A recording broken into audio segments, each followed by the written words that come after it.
Welcome to Tosh Talk. It's Sunday. We are chilling on our couch, about to see what's coming. Oh, you overcame some obstacles? Baby.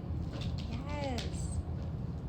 That's freaking. Alright, so you had to go through your wounded warrior state for a minute, so you had a lot of opposition thrown at you, but listen, you released the devil. Like, yeah, and it came in quick. Like, you cut out the Knight of Cups. Okay, so I feel like there was something in your energy that held a lot of just chains to it. Yeah, it held a lot of halts and stagnations. And it was just going to be a repeat cycle for you. So I feel like you definitely listen to the divine. Oh, I love this. Okay.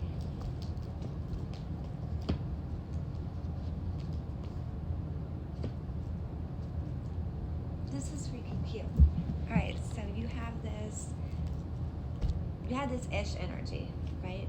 It was here with the devil here, and you released it. So you found some balance to maybe like the binds that you chose to keep you stuck and stagnated.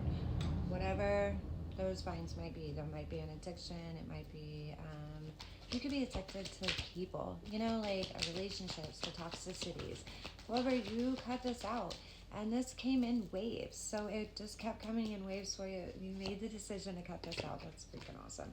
You stood guarded in your emotional space, and that was cool. So you stagnated, and you didn't give feet to this any longer. You made this judgment, and he's such a turd, bro. Like, he's such a turd. Hold on a second. Okay, we're back. I can't promise that he's not going to do that again because he's in airplane mode right now. His ears are back and he's chasing my other cat around right now. He's kind of being a jerk. So, he's I feel like you had a new shift with this new moon. So, you made a judgment call. There was this judgment call here.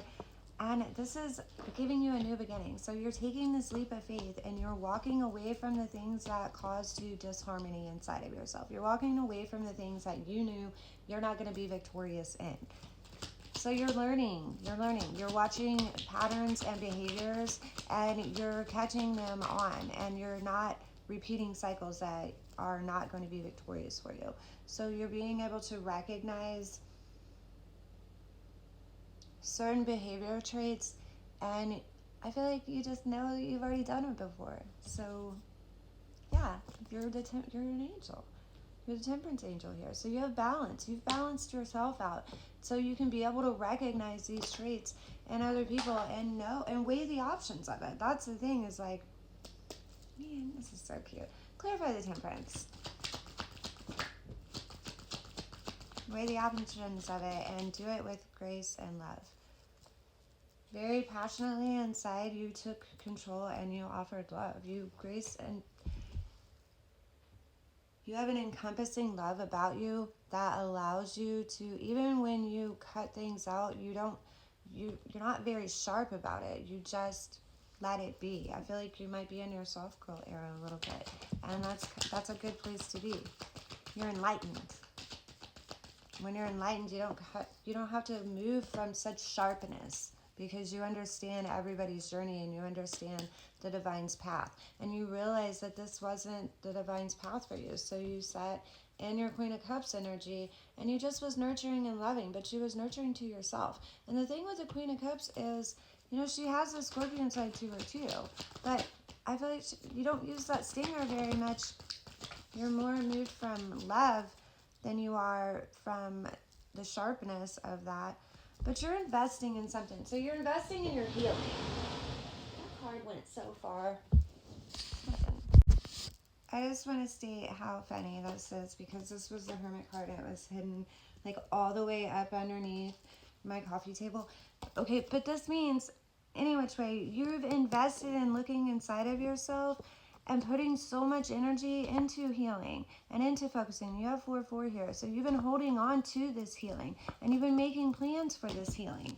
So you're not really messing around too much with anybody else's ish because you've already done the work yourself. So do you offer like pathways for them to do the healing too?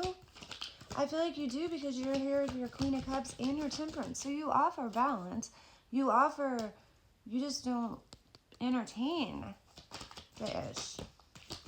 That's why the ish came out in reverse at the very first of the thing. Right. And your intuition's fire.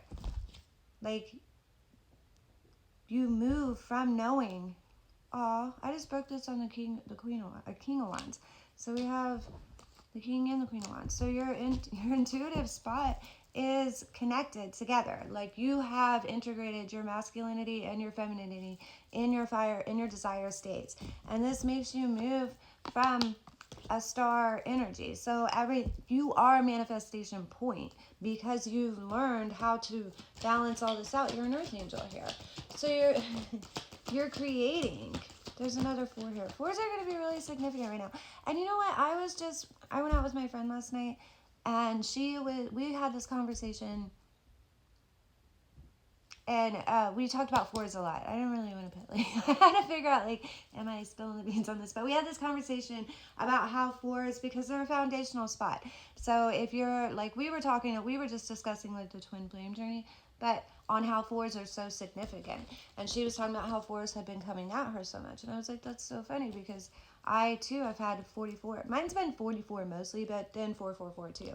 However, you healed this heartbreak spot. You went in and abundantly poured into yourself.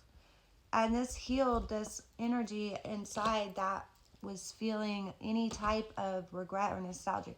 You don't have this heartbreak anymore because you've nurtured yourself. So you've become every queen in the deck with the Temperance and the Empress here. You're birthing something too, though. What are we birthing? Oh my gosh. See how that's stuck? Let's see. Well, hopefully we're not birthing that. Alright, hold on. Okay, so you sat in your Empress energy, which is knowing your worth and stuff. You released anxiety. I feel like there was just a lot of inconsistencies that have been thrown at you lately, and this left you trying to juggle and balance things. This left you conflicted inside of yourself, and you didn't want to birth this confliction, so you realize that, oh my gosh, you realize the scales from the divine. When things are for you, they're not, my nose itches right now as I say this. When things are for you, it's not going to feel rushed. You're not going to feel like you have to make a decision right now because what's for you is gentle. It's always going to be for you. There's no, you can take your time learning. The Knight of Pentacles is the slowest moving Knight of the deck, but he's also the most loyalist, and he also is the most secure. It's the most secure offer that a knight could offer in this deck. And I broke it on that because that's funny. You can make sure that it's for you. You can sit with yourself and sit with the divine and sit with your ancestors and have time to be able to make that choice. You have a choice here, and it's a fire. You have this passionate desire here, and you've cut through a lot to get it. But you're looking for, aw. Stop it.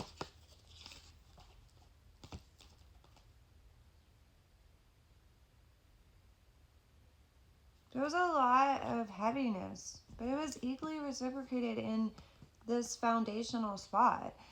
So you have the King of Pentacles here, and the Ten of Wands, and the Six of Pentacles. So there was a lot of oppositions, but it was reciprocated. It was balancing out your foundational spots because there was a lot of illusions around. I get these 2 cards often, and I just feel like there's somebody that I read for that you have this divineness inside of you. I feel like it's always the King of Pentacles. So you're secure, you're focused,